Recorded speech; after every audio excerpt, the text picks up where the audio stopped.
What would the world look like if people felt like they mattered?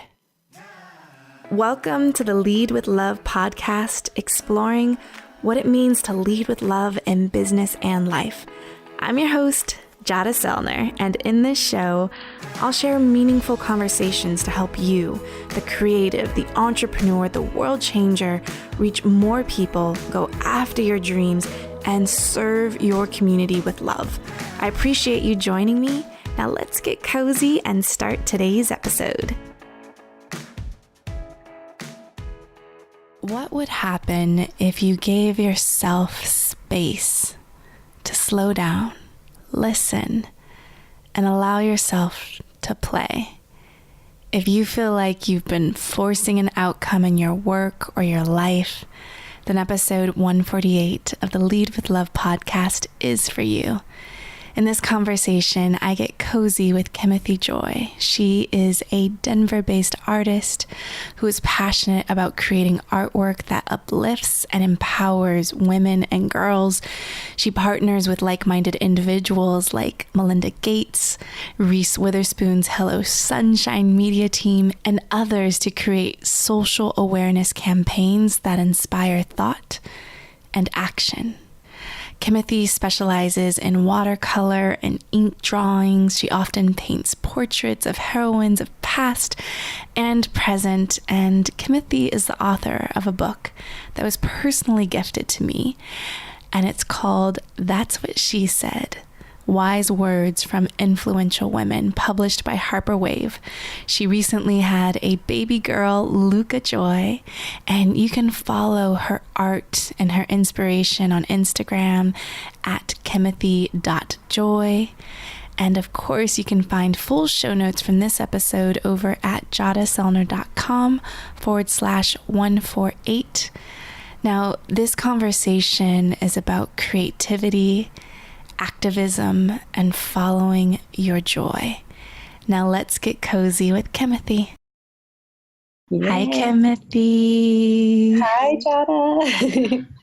I'm so excited to have this conversation with you. I've been following you and obsessing over just your work and your expression in the world on Instagram. But what I love more than anything was that I was gifted your book, and I only have 4 books in my office, and yours is one of them. Wow. So cool. And what I think is so beautiful and so powerful about this book, I know it's called That's What She Said, which is just, Michael Scott brilliance. But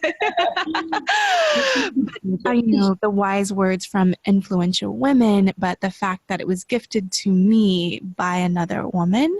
Mm-hmm. And I think there's just so much power in really sharing women's voices and being able to, as my friend Elizabeth D'Alto says, to pass the mic to other women to allow their voices to be heard.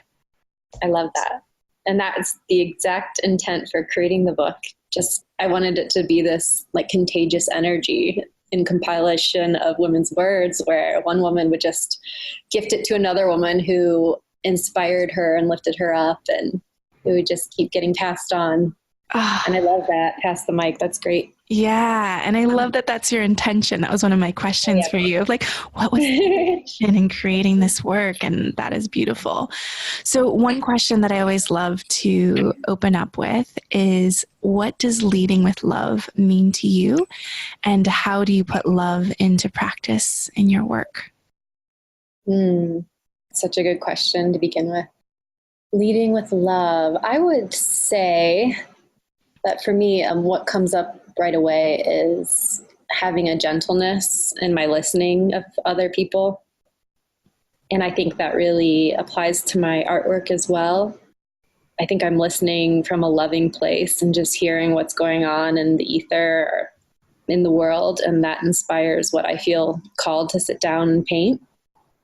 Usually it's because I feel like there's love, an aspect of love missing from the conversation. So that's what I want to sit down and put on paper.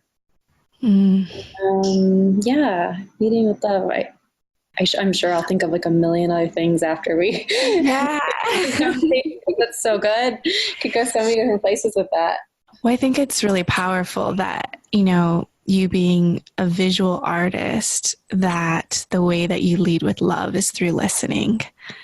And I'm curious for you, what type of listener were you when you were a child?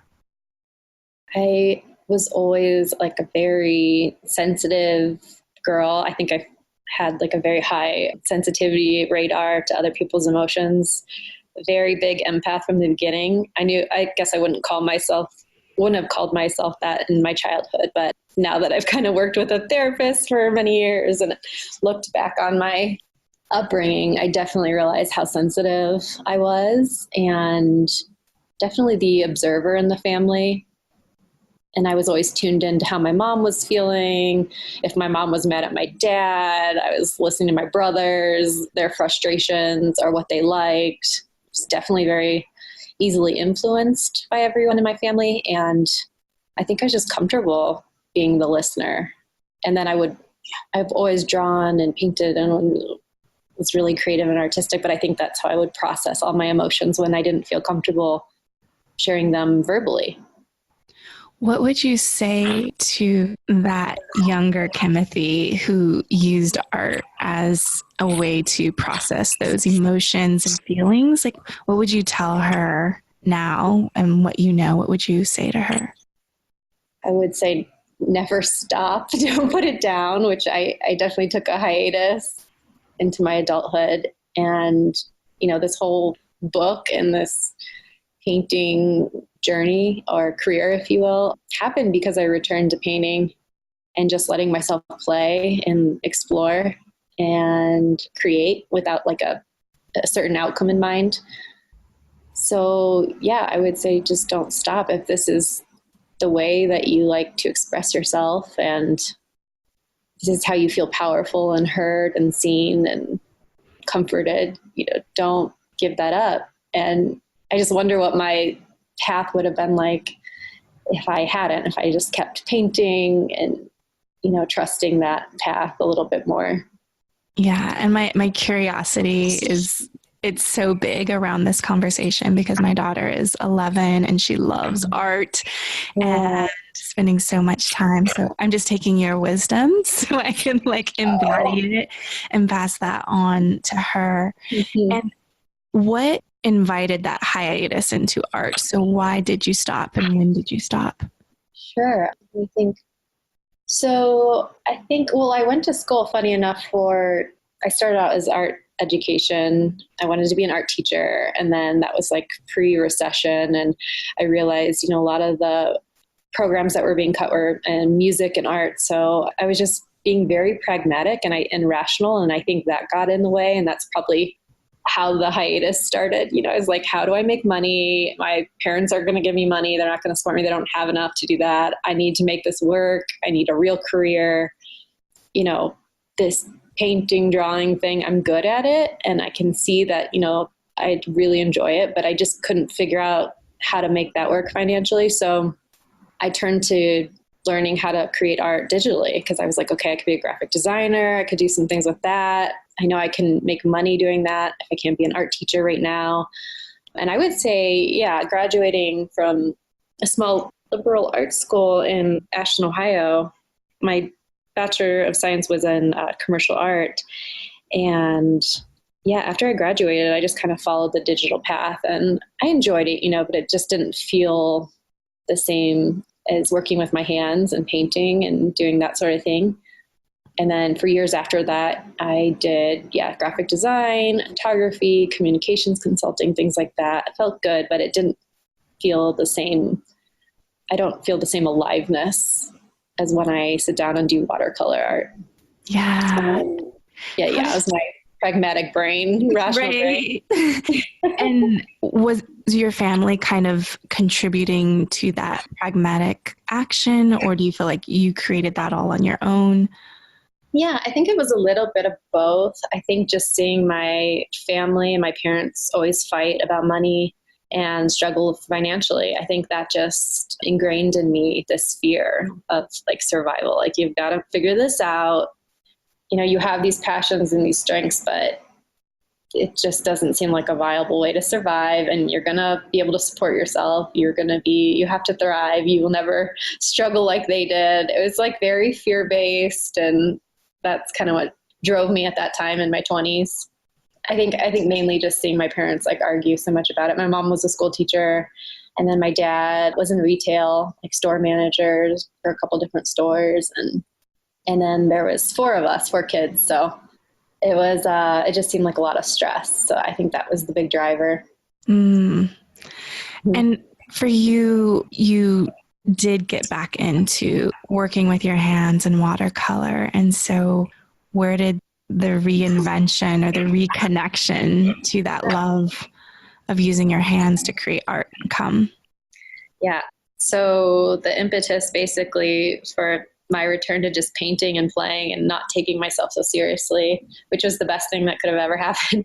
It happened after a really messy breakup. So when was that? It was like 4 years ago or something like that. And yeah, it was just, I'm trying to remember, a bunch of my close friends and we just talked about all getting together at my house and having some wine. And a lot of them had never painted. They weren't, art students or in creative jobs at all, but they just wanted to experiment with watercolor painting. And I was like, okay, I did that in school a little bit. Didn't really enjoy it at all. I liked oil and acrylic. Yeah, it was like my least favorite thing. And so we all just got together. And that was, like I said, this really messy breakup where I thought like, this is it. It's going to be forever. And it was like another thing where I'm like, okay, I don't know where I'm going with this. Like another failed relationship, but it felt like a failure at the time. But so yeah, I just wanted to spend some time with my girlfriends, and we had wine and we got the watercolor paints out and we just had so much fun. And I think there's something really special about that being the beginning of all of this, because it was just a circle of my closest friends and just us like sharing our hearts and what was going on in our lives in a very like therapeutic way, and just painting and having fun. I think we were just like painting flowers and different things, and it was just so enjoyable. And from that night on, I just didn't stop. I would just do it every night. And I just kept all my paints and watercolors on my dining room table. So everybody who walked in or came over, it was just a mess. But I was like, come sit down, paint. I would like be our thing. I love that. Yeah. And it was just so cathartic and healing. And I did that for like a year afterwards. And that was me I started to share like on Instagram a little bit, but I wasn't really sharing that actively. I was just kind of painting every night. And then I was reading and just spending a lot of time alone in solitude and just reading poetry and reading all these books and listening to podcasts, TED Talks, and just writing out words that felt healing to me, and would just paint alongside them. And that became my practice, my daily practice.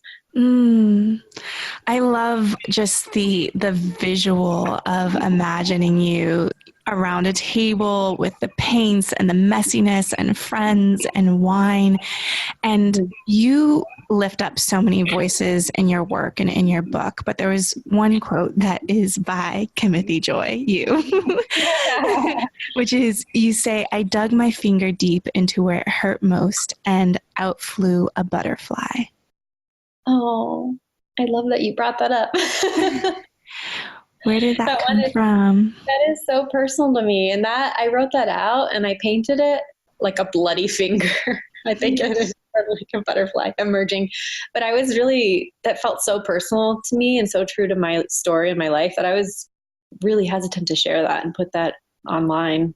It was just like, I remember the nerves around that, because I think that in just looking back at my life, the most beautiful things that have ever happened to me, and like these awakenings and these profound truths that have emerged, have always come from painful, dark places where I didn't know what I was doing. I just felt very lost and confused. And there was always just like a lot of pain there. But every time, if I could just sit with the pain and work with it instead of ignoring it, because that's definitely not how I've always approached it. In my younger years, I definitely, there's all kinds of vices and ways that you can avoid pain, right?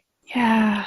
Drinking or just, going out, hooking up with guys, like whatever it is, you can avoid that. that pain. But I just learned as I got older, if you just sit with it and get quiet and process and work through it and trust the process, that there's a beautiful transformation that can occur in you. There's beauty on the other end of it. So if you do that again and again and again, which is what I kept doing, I just kept noticing the beauty that emerges from pain. And that's what life is, right? It's up and down. So if you can just learn to do that, it's a constant practice, but that's what that meant.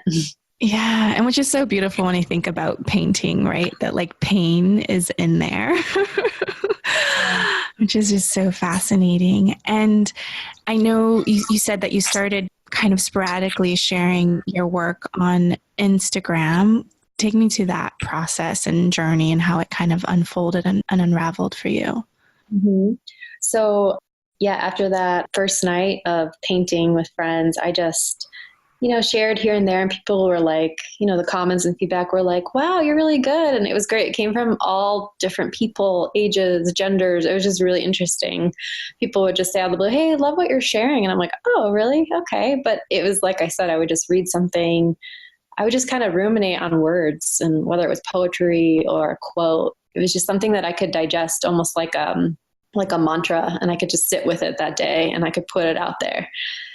And yeah, the feedback was like really cool and really positive. And it was gratifying to know that people found it as poignant as I did in that moment. I was like, oh, we're really all like yearning to hear these words. I should keep doing this.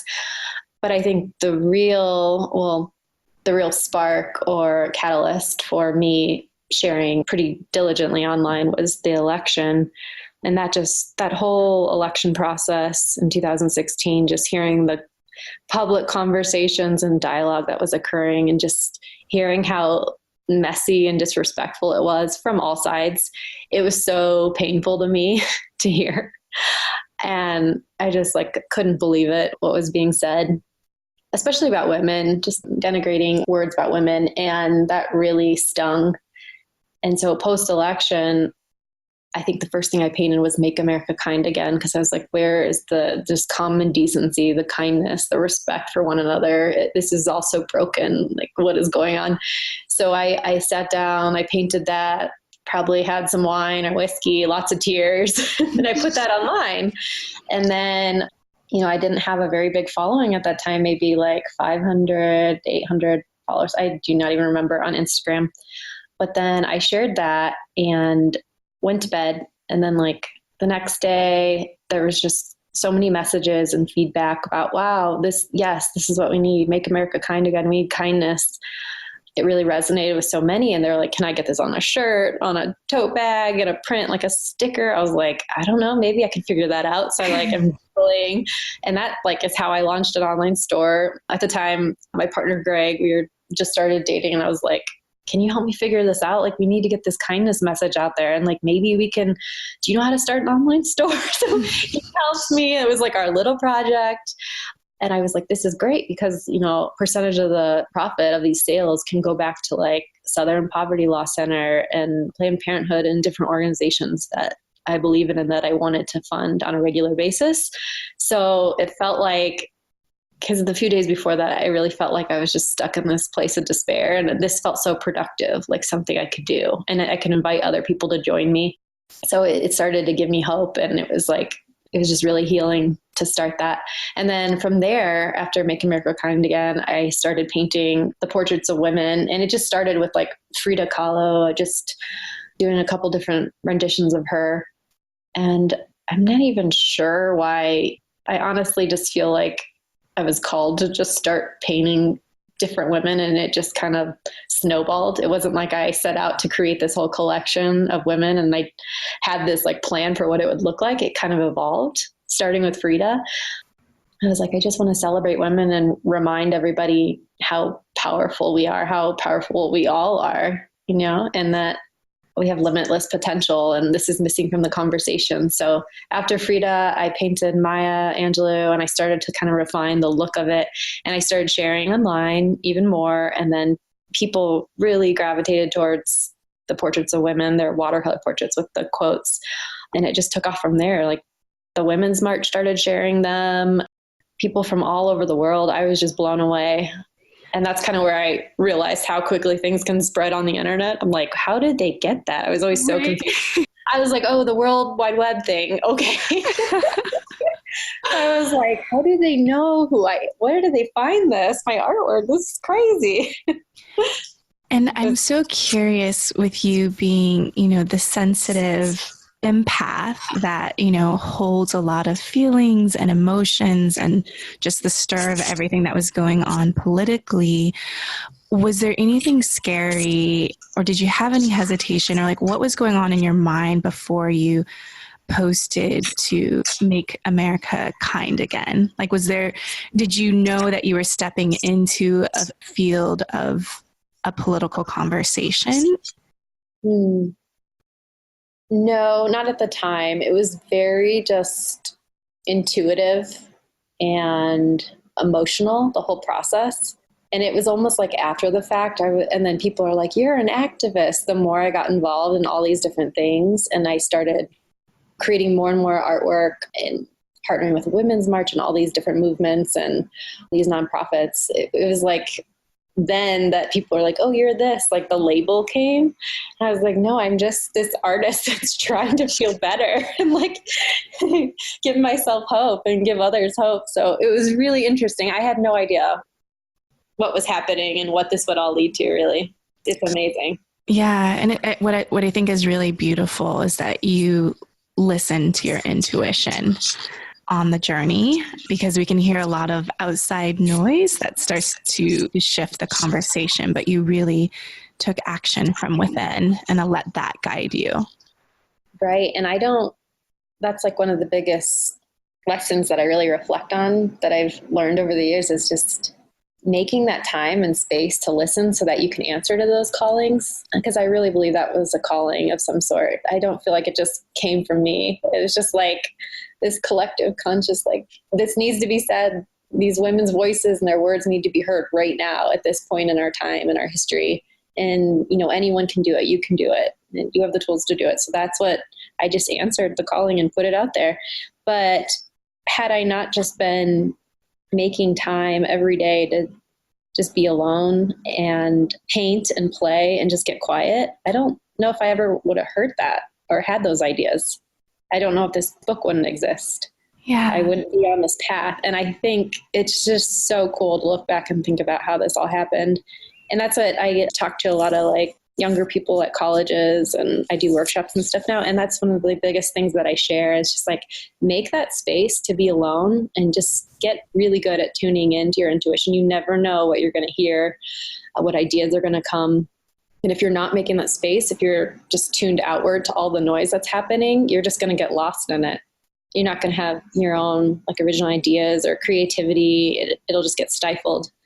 And that's been a practice that I've been nurturing in my 30s. This is like a new thing for me. Yeah. And I'm curious what it felt like for you to kind of make that first dollar as an artist in a medium that you were like, that was one of my least favorite mediums in college. But like how to shift from, getting to now create money from actually using your hands. Oh my gosh. It's just like, it was just disbelief at first.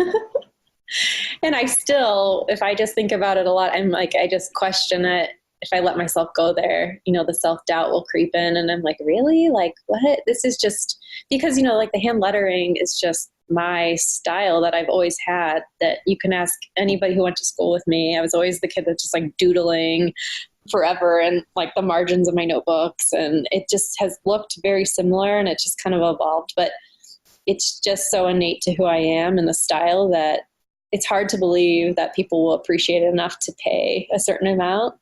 And I'm working through that. I'm much better at it than I was before. But the first money I made from especially like custom commission pieces or different partnerships I've done, I'm like, really? Like Gucci wants to work with me? They want me to pay for it? Like, what? What is this life?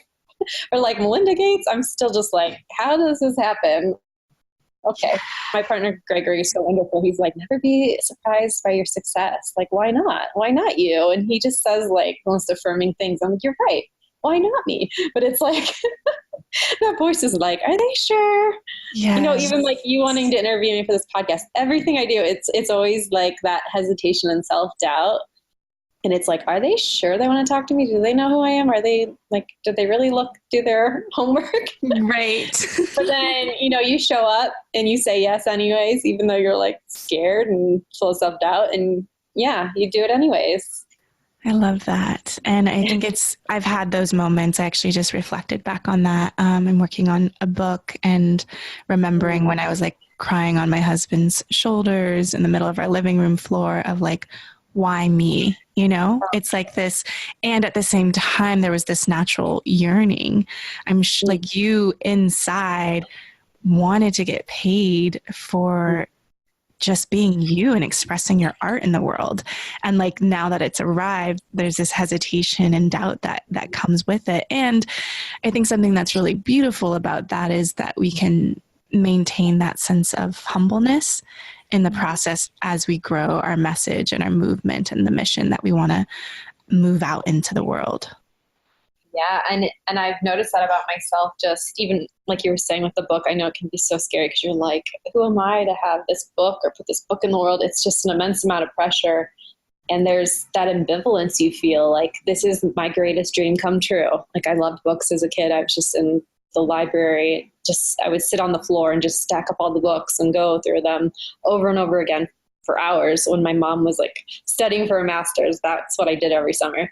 And having a book in the world was just a lifelong dream. I can't believe it. But then at the same time, the flip side of that is just like pure terror. Like you don't want to mess it up, and it's out there in the world to be critiqued and judged. It's like my other baby. So people can review your baby and say, mediocre, didn't really like worst thing ever. It's so true. There's something different when you post something online that you have control to delete. But there's something about when there's like a book that's going to go on bookshelves and people can hold it in their hands. And there's this different type of feeling of like, I can't edit, I can't delete, I can't change. It's just out there for the world to judge, like you said. Oh my goodness. Yes. And then in art school, just working on a painting, I was always that person that couldn't put it down. It was never finished. And then I was like, I can't look at it because if it's on a wall, I'll just think of all the ways I would have like finished it differently. So a book, it's just done. And then it's out there. You can't go back and rework it. You just have to be proud of it. Remember why you created it, and, reflect on the intentions behind it and say, I did my best with what I had at the time. It's done, and keep creating on to the next thing. Yeah. Otherwise you'll get stuck. So what was the book process like for you? Like, how did it happen? And then I'd love to know, how did you actually make it happen? Because I think there's two different phases, right? Of like, how do you actually get the book deal published, those pieces, and then it's like, oh, now people want me to create it in a certain timeline. Right. And now I have carpal tunnel, right? Yeah. Yeah. So many paintings in a short amount of time, and researching, writing. Oh my gosh, it was a whirlwind. So the actual process of getting a book agent and the book deal was very serendipitous. And looking back, I was like in my flow. I just know I was in my flow. I was doing what I was supposed to be doing. And then things just started happening. Everything was in motion. And that was right after the election. I was doing all those portraits. And it was just my personal project to paint a woman from history that I didn't learn enough about in school. I was just giving myself a personal history lesson. I'd put on their biography on a podcast. I would listen to, like, if it was like Eleanor Roosevelt, I was like, you know what? I've never heard her talk. Like, I'm going to listen to her speech and at the UN and just hear what her voice sounded like. And while I look at all these photos of her and paint her, and it was just so cool to tune in to each of them and look at their faces and their eyes, listen to their stories, read about like what their parents were like, where they're from, all the adversity they faced. It was so empowering. And I wanted to just share it with people. It was just like this like contagious energy that I had to just put out and emit and put online. It's just like, did you know? Like, look at what this woman did. Oh my gosh, this is incredible. We didn't learn this in school. So I would just put that online, like a portrait or two every week. And then it just started being shared online through like Huffington Post and all these different outlets. And like I said, the Women's March. And then I started making artwork about, the future is female. And I just painted all these faces in like a collage like way where all the different skin tones and textures, they were so beautiful to me, like a kaleidoscope. And I just wanted to show how beautiful we were collectively and how different, but we can all be in solidarity together. And it was just moving to me. So I did that, made those faces. I put the Futures Female, and I made that artwork available for free online before the first Women's March in January 2017. I made that design and a couple other designs available for free online through this website, jointheuproar.com, I think it was. And then, so the Women's March happened, and like the day of and the day after, I was again like, whoa, internet, blowing my mind. My artwork was everywhere. It was on signs in like Kosovo and like Paris and London, DC, New York, Denver, like friends of friends of friends had it. And they had all my artwork on these big posters, and they were like all marching and carrying it. And I was just like moved to tears with all the messages I got and just seeing that. And I think that was a point in time where I thought, okay, whoa, I can do something with this artwork, like something big, like, and artists in general, like we can do so much to just elevate the conversation and to give people visual tools to create this change that we're all wanting, right? Or this better world. So back to the book, but this is how it all happened. Yeah. I just want to say that I love that. Like, I'm so inspired by how deeply you immersed yourself in the women's story and like their voice. Like, I'm like, oh, I have this book in my hand right now. It's in my office, but I'm like, I'm going to take this home. And I just started homeschooling my daughter today. And I'm like, oh, this is our history curriculum now. Oh, and there's so many beautiful books that are emerging with these like hidden stories of very diverse women and what they did, how they forged these paths that didn't even exist like until they came around. Like that's the thing that just is so fascinating to me. They just did it, and they had all these people telling them, who are you? Like, who do you think you are? Talk Right. about having like self-doubt. Like nobody's telling me that really besides like trolls online, but it's like they were up against some crazy shit and they were able to persevere and still create and still show up and do the work and answer their calling. And that is what I'm like, how do we all do that? Right? Rise to the calling. I think it's just like looking at tapping into that energy that's greater than you. Like, this isn't even about me anymore. It's about more than just me and my ego. I think that's probably like the broader answer. But yeah, that just, it just moved me, all their stories. And then, so at the Women's March in DC, my book agent, Cindy, with Thompson Literary Agency, I didn't know her at the time, didn't even know what a book agent was, honestly. I was like, what is that? She was at the march with her sister. They downloaded my signs, my artwork, and they kept getting stopped. And she said it was comical. People were like, who did that? Like, we love that artwork. Wow, where'd you get that? Like, can we get a t-shirt? And so after the march, she was like, oh my gosh, I need to look up who this artist was. And she had affirmed in her own mind after going to the march with her sister that she, as a book agent, was going to represent more women.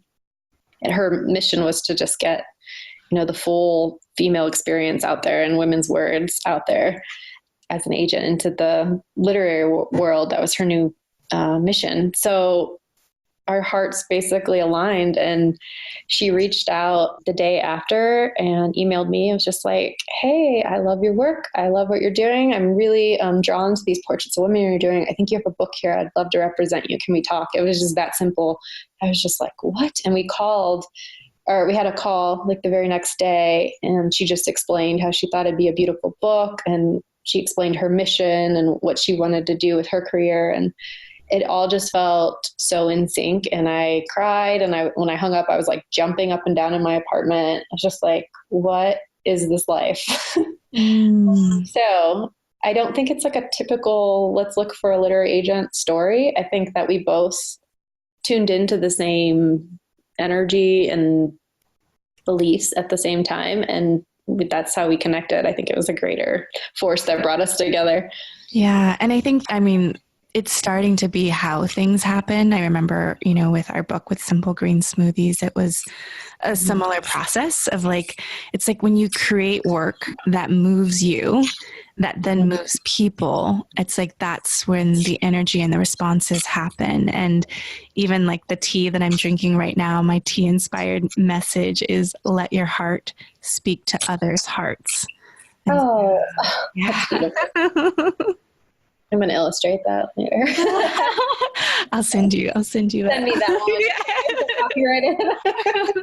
I love that. Ooh. So beautiful. And one thing I remember sharing this on my Instagram from your work that you drew of Maya Angelou, of each time a woman stands up for herself without knowing it, possibly without claiming it, she stands up for all women.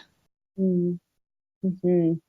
And for you now, finding and discovering and just landing on these quotes and this inspiration, like what is your process for tuning in to this practice of finding these beautiful, amazing quotes and stories? It's definitely changed now that I've had a baby. I'm trying to figure out a new creative routine or process, but it's much more organic now. It's just me. My daily practice now is just listening to podcasts that are uplifting to me, and I'll find just nuggets of wisdom throughout. It'll just stand out in a very intuitive way, the right words, and it'll just strike a chord with how I'm feeling that day, or maybe something's going on in the world or the news that I think that this is like a really powerful response to, or a way to kind of help us recenter. Do you write those notes like in your phone or in a journal? Like I'm always like curious of like tools of the trade. Oh goodness, all over. You should see right now. I have like my journal out. I get these like big black like sketchbooks with like blank pages, and they're just full of just doodles, and it's so funny. I have one like a note that says, I get paid for being me, because it's like that fear about making money off your art, or like that's such a personal expression of yourself. So I wrote that out. I was like, no, that's okay, because I'm worthy. I love that so much. Yeah. Like as you were telling me your story of like making the money, I was like, you're getting paid to be you. Yeah, I know, but it's so scary because you're like, really me? Because then it like has you questioning your worth and value. It can send you into an existential crisis, but I'm owning it. I get paid for being me. And I said, the other one is I get paid for my contagious light, for being contagious light. So that's like my mission. So I had to write that out. But I have these notebooks, and I have all these sticky notes in my phone. It's just anything that I can grab before the idea leaves me or the words leave my brain. I have to get it out, or it's gone forever. Yeah. And then once you're ready to sit down, because this is something for me, like ideation is a top strength of mine. I'm like, I'm not out of ideas, but I have so many that I don't know which to choose next. How do you sift through all the ideas that you collect and gather? A lot of them never get put out there. You know, if I had like some serious time off, I would love to just sit and paint some more. But I just try to make time. It used to be daily. Now it just is really hard to come by, find that time. But, like 2 to 3 times a week, I'll just sit down and it'll just be on my heart, like a key message. And then I'll sift through maybe 2 to 3 quotes that, center around that concept or that theme. And I'll just figure out which one speaks to me the most, or maybe a visual will come to my mind that will enhance the words and not distract from them. And then I'll just go from there. Maybe it's I want to use like this pink color. I just wanted to like paint some hearts, and this quote works with that, It could be, I let myself play and not take it too seriously.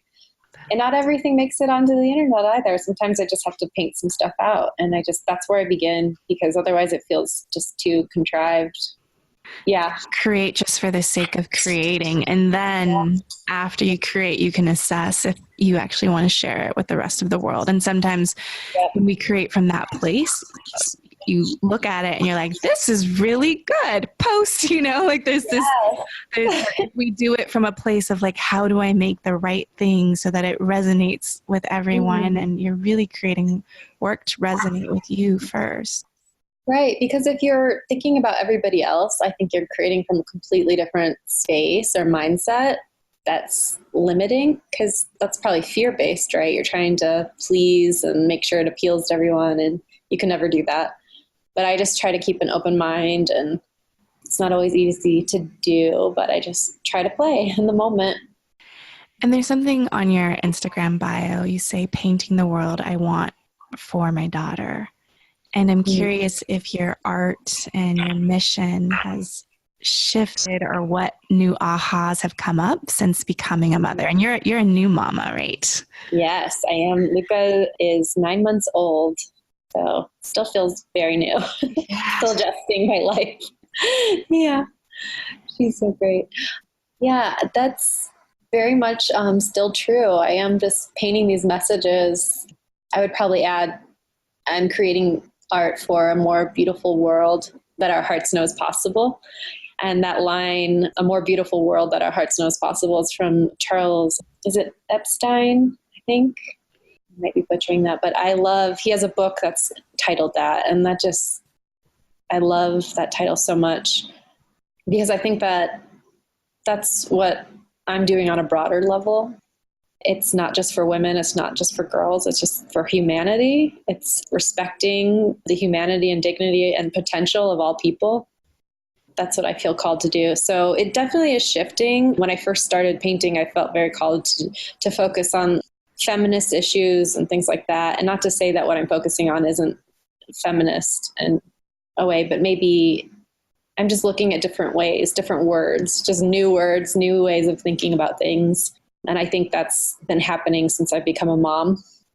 I'm definitely in this time of hibernation and kind of laying low. Even online, I'm not posting as much. And I'm just putting the pieces together. I'm reading a lot. I'm just being with my baby, being with my dog and my partner, Gregory, and kind of sitting with it and seeing what comes just naturally, what ideas evolve and emerge. And I'm not trying to force anything. I have a couple other ideas for books, but I'm just like definitely in this hibernation mode, and it feels good. Yeah. I'm just kind of sitting in the stillness.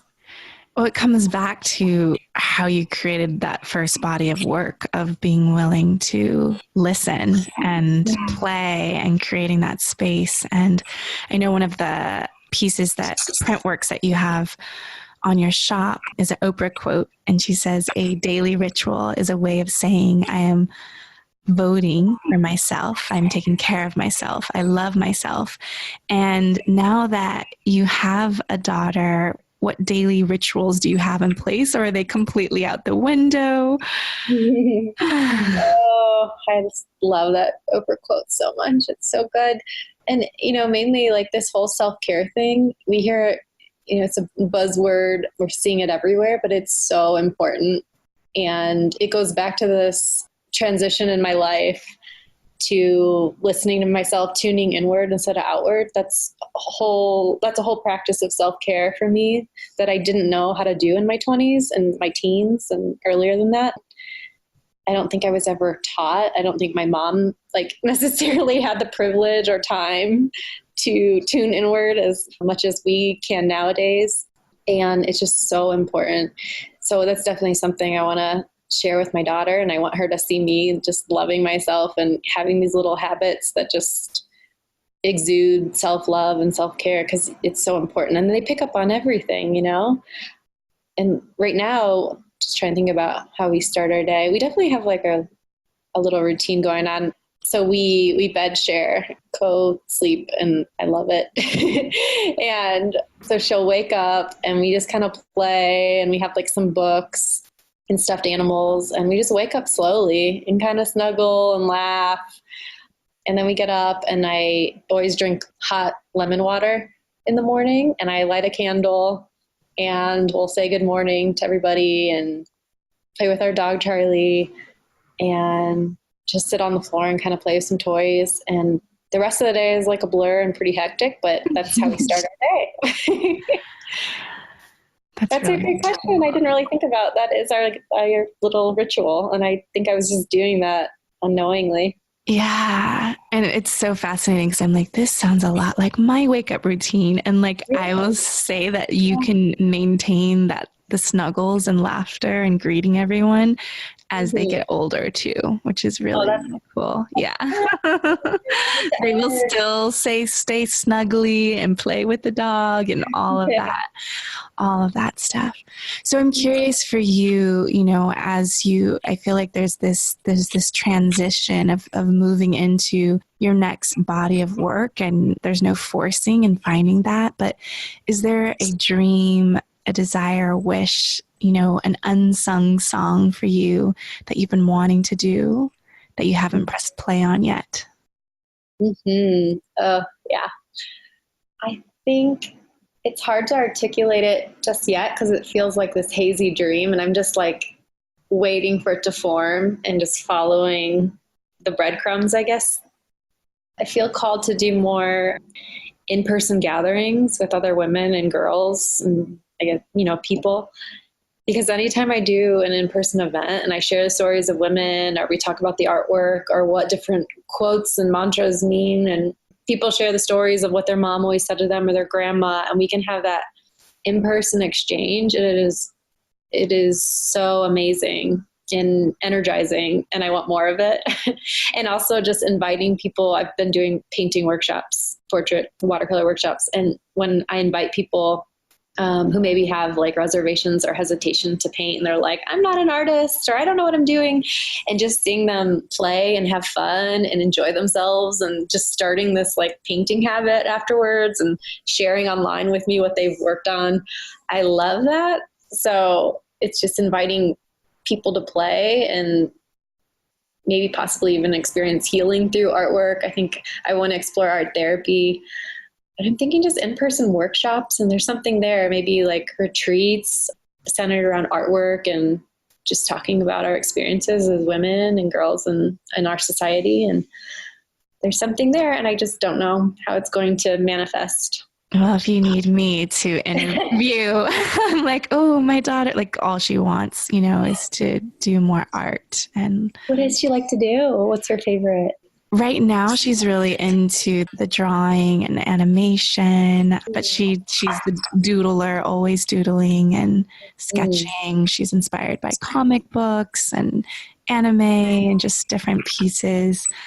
Yeah, but we're exploring like Waldorf art and like sacred geometry, and just there's so many ways that art can be infused to all of the different subjects. It's like art is everywhere. It's all around us, and I'm that artist that I don't consider myself an artist, where it's like the inner critic gets really loud even when I'm at Color Me Mine, like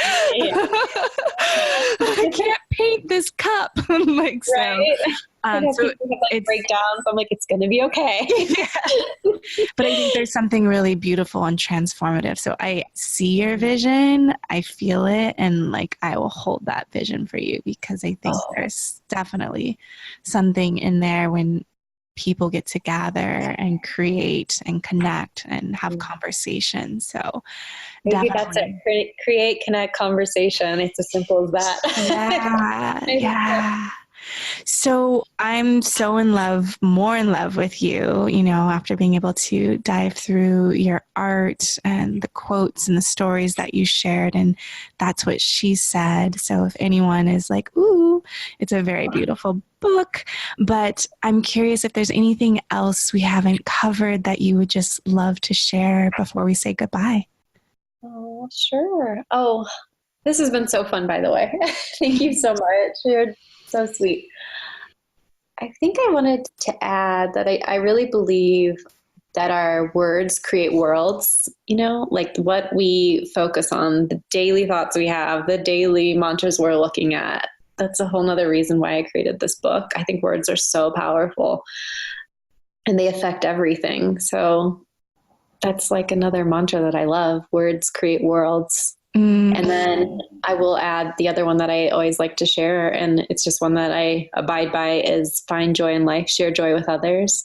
And it's just something, it was my mom's mantra when she was going through chemo and radiation, and she had breast cancer, and she had that all over the house. And I think that was my first experience with looking at how a visual mantra could bring peace and some peace of mind to someone who is suffering physically and mentally and emotionally, and just seeing how powerful that statement could be and the power of words firsthand. And how it helped her through it.